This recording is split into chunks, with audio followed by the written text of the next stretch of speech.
Olá pessoal, tudo bem? Meu nome é Renato Pelizari, eu sou professor de História aqui do Descomplica. Eu tô aqui hoje para falar de um assunto muitíssimo importante para todos vocês que vão fazer esse ano o Exame Nacional do Ensino Médio, o Enem. A gente vai falar hoje aqui de 5 temas que são extremamente frequentes no exame e você vai entender também por que eles são frequentes no exame, né? Porque assim a gente entende um pouquinho da própria forma, né? De como pensaram o Exame Nacional do Ensino Médio, né? Como é que imaginaram, por que do formato de questão, por que a prova faz esse tipo de abordagem, né? E assim você vai ficar o quê? Muito melhor preparado para encarar esse desafio. Mas antes, não esquece de se inscrever aqui no canal, claro, e curtir o vídeo. Ah, e você que está assistindo aí pelo IGTV, você pode o quê? Você pode curtir e compartilhar com os seus amigos, beleza? Não esquece. Então vamos cuidar dos temas, vou falar dos temas, e agora o nosso tema de número 1, hein? Selecionei para vocês aqui um dos assuntos mais presentes no Enem. Escravidão nas Américas. Pessoal, vamos lá. Primeiro vamos entender por que escravidão cai tanto, né? A gente tem que lembrar, na verdade, que essa prova, esse exame, ele tá aqui para entender, fazer um raio-x, na verdade, desse aluno, mas não só do aluno, do candidato, mas do cidadão que tá ali, né? Se o governo quer entender o grau de formação, né, as habilidades e competências que a escola, né, junto com a sociedade, com a família, foram capazes, né, de desenvolver nesse candidato, obviamente os assuntos mais frequentes são aqueles mais importantes para nós como sociedade, perfeito? Gente, por que a escravidão é importante? Se a escravidão já acabou há tantos anos, né? No final do século XIX. Gente, porque por mais que a escravidão tenha acabado, é importante lembrar que nós fomos o último país do mundo a acabar com a escravidão, então isso tem sequelas, né? Essas sequelas, né, esse resultado ainda está muito presente na sociedade que você vive, né? Assuntos como preconceito, como forte hierarquização da sociedade, uma sociedade extremamente elitista como a sociedade brasileira, tudo isso, né, tem também, claro, entre outras questões, uma origem lá nessa nossa sociedade escravista. Beleza? Agora, claro, quando o tema é escravidão, podem cair muitas questões, muitos formatos de questões, né? Pode trabalhar, por exemplo, a escravidão lá no início da colonização, a escravidão indígena e posteriormente a escravidão africana, né? Pode cair, por exemplo, a utilização da mão de obra escrava na economia açucareira ou na economia mineradora, ou no próprio café, né? Ou até mesmo a vida desse africano. Cada vez mais tem aparecido, né, no Enem, questões que procuram que você entenda efetivamente como é que era a vida desse negro africano. Perfeito? E também, claro, o impacto disso culturalmente falando na nossa sociedade colonial, no Império e, obviamente, na nossa sociedade atual. Entendeu? Viu por que é um assunto tão importante? Então agora fica atento no tema de número 2, hein? Vamos falar de segundo reinado brasileiro. Ué, tia, caramba, outro tema de Brasil? Na verdade são vários de Brasil. A maior parte do Exame Nacional cobra matérias em relação a Brasil. Claro que você precisa ter uma boa noção do que está acontecendo no mundo naquele momento, mas Brasil, pelo mesmo motivo que eu citei lá no tema 1, lembra? Entender a nossa sociedade, nossos desafios, né, nossas características. Então, claro que o Brasil quer muito mais. Mas então vamos lá, por que o segundo reinado é um tema muito importante? Ora, turma, porque, na verdade, o Império Brasileiro foi um momento de consolidação do Estado e a consolidação de uma nação. A construção da nação brasileira, um projeto nacionalista, ele vai se desenhar no governo de Dom Pedro II, entende? Então isso é muito importante que a gente entenda de onde vieram as primeiras concepções de Brasil, né? Então disso a gente pode falar, por exemplo, o poder, a importância do IHGB, o Instituto Histórico e Geográfico Brasileiro. É importante a gente perceber os movimentos literários, culturais do século XIX que foram, né, sofreram forte investimento do governo imperial. Por exemplo, o romantismo, né, com seu forte nacionalismo e como isso aconteceu aqui no Brasil. A gente pode falar, por exemplo, de política externa brasileira que foi muito importante, sim, na consolidação do Estado. A própria Guerra do Paraguai, né, que é uma das guerras mais importantes da América Latina, se não a mais importante, né, onde nós tivemos um papel de protagonistas, entende? Então, para questões políticas, econômicas, sociais, a imigração, falei de sociedade, olha aí, o fenômeno da imigração, né, que foi muito forte no segundo reinado e vai continuar pelo primeiro. Então, olha quantas coisas, né, a gente pode puxar nesse período do segundo reinado né, que são fundamentais para a nossa compreensão como país, beleza? Bom, vamos então agora para o terceiro tema de hoje, hein? A gente vai falar de Primeira República Brasileira. Né, gente, vamos lá. Né? Primeira República, acho que quando eu falei o tema aqui, você já imagina a importância dele. Né? Hoje nós vivemos numa república, não é verdade? Então é muito importante que a gente consiga entender as diversas fases desse período republicano. Ah, mas gente, a Primeira República foi lá longe, foi muito distante. Né? Começou em 1889. Pois é, mas se a gente pega o projeto republicano brasileiro ali, né, dos primeiros anos, a gente pega a primeira Constituição Republicana de 1891, a gente consegue, na verdade, entender um projeto de Brasil. Não mais um projeto imperial, né, monárquico, mas agora um projeto republicano. E por mais que nós tenhamos, depois disso, né, outras várias constituições republicanas, que foram 6 ao todo, uma imperial e mais 6 republicanas, nós temos muitos resquícios dessa sociedade, desse período extremamente liberal, né, lembra do voto de Cabresto, lembram disso? Pois é, né, daquele coronelismo muito forte. Então muitas estruturas políticas, econômicas e sociais vigentes na Primeira República se mantiveram como uma característica muito marcante do nosso país até os dias de hoje, tá? Então, assim, entender, por exemplo, as grandes transformações no Rio de Janeiro, então capital da República, as reformas de Pereira Passos, não é verdade? Presença garantida aí nos vestibulares, é ou não é? E sim, sem dúvida nenhuma, o mais importante, os fortes movimentos sociais que ali ocorreram. Então, quando a gente pensa em Canudos, Contestado, Cangaço, Chibata, a revolta da vacina, né, são os mais importantes exemplos, né, ou pelo menos os mais estudados de movimentos. O movimento operário, a grande greve de São Paulo de 1917, né, então são exemplos de muitos movimentos sociais que marcaram a nossa história. Então percebe? De novo, seja politicamente falando, economicamente falando ou socialmente falando, essa Primeira República traz muitas questões para nós como brasileiros.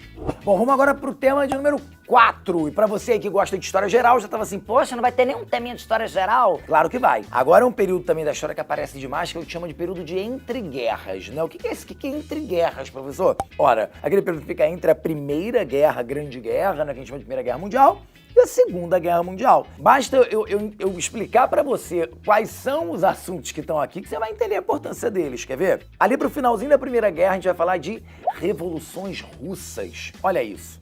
Né, a grande revolução bolchevique de outubro de 1917 e as suas repercussões no mundo, né, que trazem repercussões até hoje, não é verdade? Aí a gente pode falar, por exemplo, de crise de 1929, uma das grandes crises do capitalismo, né, que impactou o mundo inteiro, menos a União Soviética, né, que você vai entender isso aí, porque você já vai ter estudado o quê? Revolução Russa. Quer ver outro tema fortíssimo? Os nazifascismos, a ascensão de Mussolini na Itália, a ascensão de Hitler na Alemanha, né, o Holocausto, questões importantíssimas pra gente. Então, viu? Só de explicar pra você o que era o período entre guerras, né, você já entendeu por que ele é um tema tão importante, né? Por exemplo, a polarização do mundo, que a gente vai falar depois na chamada Guerra Fria, ela já começa aí. Tudo bem? Embora ainda não seja, claro, uma Guerra Fria, mas a polarização do mundo, a separação entre capitalismo e socialismo, ela vai começar a se desenhar a partir, claro, da formação da União Soviética e do seu crescimento. Percebe? Então, muito atento a esse importante período histórico. Claro, a Segunda Guerra Mundial também é muito importante, a Primeira Guerra é muito importante, mas para você entender se você entender bem o Entre Guerras, você também vai entender a Primeira Guerra e já vai entender principalmente o que nos levou à Segunda Guerra Mundial. E agora vamos para o quinto tema do nosso plantão, Era Vargas, né? Não tem como a gente não falar de Era Vargas. E por que não tem como a gente não falar de Era Vargas? Por que ela é tão presente? Porque justamente no momento em que é implementado no Brasil, né, pelo presidente, por todos os homens e mulheres que o cercaram, de um novo modelo político, né, que não foi só aqui no Brasil, na verdade, claro, né, mas na América de uma forma geral, a gente tem um modelo, e na Europa também, claro, né, na crise do modelo liberal, marcado pela crise de 29, o mundo ocidental, de uma forma geral, entra num novo período que nós chamamos do nacional-estatismo. Né? É um período onde o Estado estará mais presente. Então, uma grande crítica àquela não intervenção do Estado que vigorou até pelo menos a crise de 29. Né? E por que isso é tão marcante pra gente? Claro, além de todas as transformações geradas aqui no Brasil, pela era Vargas em si, isso também é importante, você vai estudar, claro, mas por que essa transição, essa mudança de uma primeira república extremamente liberal, né, para um segundo momento, que a gente chama de era Vargas, extremamente intervencionista e nacionalista, por que essa mudança é tão importante? Porque é um debate que está até hoje aí presente. Hoje, quando a gente debate política no Brasil, muito mais importante do que discutir esquerda ou direita, é a gente discutir, na verdade, separadamente, por exemplo, economicamente falando, qual é a postura, né, que cada um dos partidos, cada um dos políticos pretende adotar. É uma postura mais intervencionista, menos intervencionista? Entende? Em relação à nossa economia, seremos mais nacionalistas, menos nacionalistas? Abriremos mais as nossas portas à participação estrangeira? Abriremos menos? Entende? Então, esses debates de hoje, eles têm a sua origem justamente nessa década de 30, quando há, né, esse embate já entre os liberais e os nacionalistas. Então, uma coisa que parece estar muito distante de nós, lá na década de 30, mas não está. Basta você se lembrar que Fernando Henrique Cardoso, quando assumiu a presidência da República, ele fez o seguinte pronunciamento: a era Vargas acabou. Então ele sugeria, na verdade, que só na segunda metade da década de 1990 é que a era Vargas tinha acabado. Entende? Então, como é um assunto extremamente pertinente, extremamente atual, e por isso, obviamente, está presente nas nossas provas, tá? E quando a gente pensar em era Vargas, a gente pode pensar em era Vargas, pensar em Brasil na Segunda Guerra Mundial. A gente vai ter que falar de Segunda Guerra também, né? Porque o Brasil é o único país da América que participa com tropas diretamente dessa Segunda Guerra Mundial, né? E as repercussões dessa participação aqui. Então, olha, é um bom momento até pra gente fazer essa relação história geral com história do Brasil, mostrando, na verdade, que história é uma só. Né? Não tem essa, eu adoro a história geral e não gosto de história do Brasil ou vice-versa. Você gosta de história. E é por isso que a gente vai estudar muito história juntos pra você o quê? Arrasar lá no Enem. Beleza? Não, mas peraí que não acabou não. Você deve estar se perguntando, Poxa, Tite, você não vai falar de um sexto tópico? Não vai falar de ditadura militar no Brasil ou ditaduras militares na América?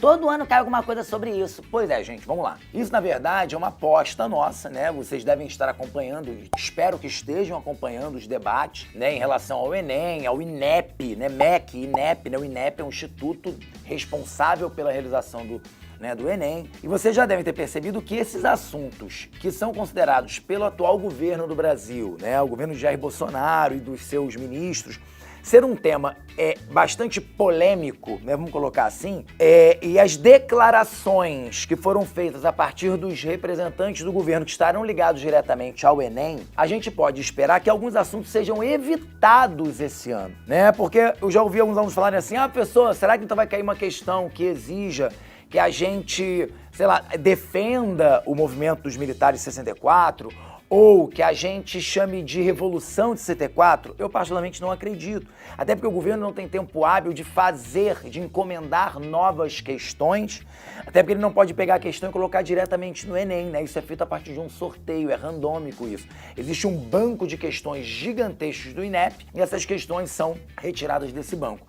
Mas acredito eu sim que alguns temas que são considerados polêmicos pelo governo, eles sejam evitados. Tá? Então, algumas questões, como já foi declarado na mídia, algumas questões serão retiradas, né, dentro dessa infinidade de questões. Então, assim, eu acho que ditadura militar brasileira, por se tratar desse assunto bastante polêmico aí na nossa atualidade, pode ser que ele não apareça. Mas é claro, não é por isso que você não vai estudar. Então eu não vou estudar. Belisário falou que não deve cair, eu não vou estudar. Não, você vai estudar sim. Até porque ele é um tema muito importante para você entender, inclusive a nova república, né? Nossa nova república, nossa Constituição de 1988, ela é também uma resposta a tudo que aconteceu nesses 21 anos de ditadura civil-militar no país.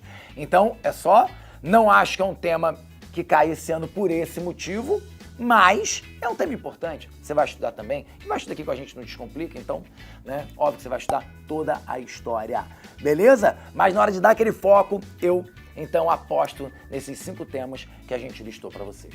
E é isso aí, galera. Então, se você gostou, curte aqui o nosso vídeo, compartilha com teus amigos, com a família, aquele teu avô, tua avó que adoram história, adoram ficar na mesa do jantar contando história e tal. Então, compartilha com eles também. E olha só, uma coisa muito legal, tem um presente pra vocês.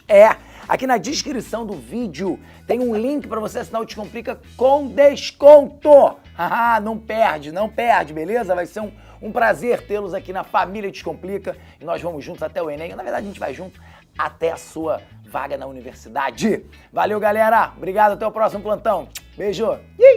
Gostou do sorrisinho? É tipo olhar de gavião, que é o corte. Quando eu falo assim, quando eu tava no VOD, era assim, ó, olhar de gavião. O cara sabia que podia cortar. Quando eu meti o olhar de gavião, ele podia cortar.